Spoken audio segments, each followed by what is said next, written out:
У одного из ведущих вузов республики, Башкирского государственного университета, в настоящее время 3 филиала, которые находятся в Стерлитамаке, Бирске и Сибае. Между ними установлена тесная взаимосвязь, в рамках которой ежегодно организовывается и спартакиада среди преподавателей и сотрудников БГУ и его филиалов. Данное соревнование у нас проводится ежегодно, уже 3-й год подряд. Первые соревнования у нас проходили в городе Уфа, вторые в городе Стерлитамак. И вот 3-й спартакиаду проводим, мы, принимающие страны. Ввиду неблагоприятных погодных условий и сложившейся эпидемиологической обстановки в регионе не смогли принять участие в соревнованиях команды главного вуза и бирского филиала БГУ. Однако это нисколько не омрачило настроение участников. Сплоченную и дружную команду привез Стерлитамакский филиал БГУ. Мы благодарны администрации филиала Сибайского за такое хорошее гостеприимство, за красочное открытие спартакиады, за проведение соревнований.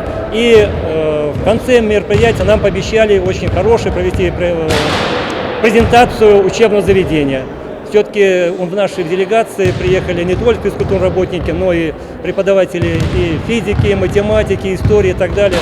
Поэтому нам есть чему посмотреть в Сибае, есть чего рассказать сибайским преподавателям. Поэтому я думаю, что мы будем дружить.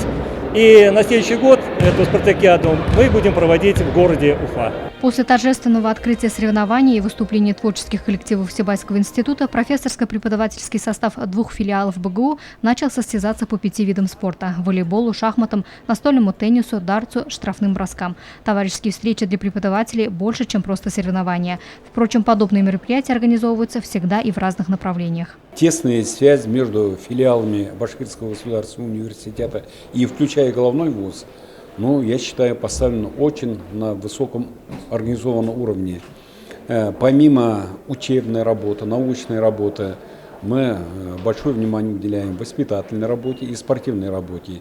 И вот та спартакиада, которая проводится во всех филиалах, и включая головной вуз, и дошла очередь до нас. На базе института в этом году ожидается проведение еще одного мероприятия. В конце учебного года пройдет традиционный сабантуй с участием учебных заведений республики.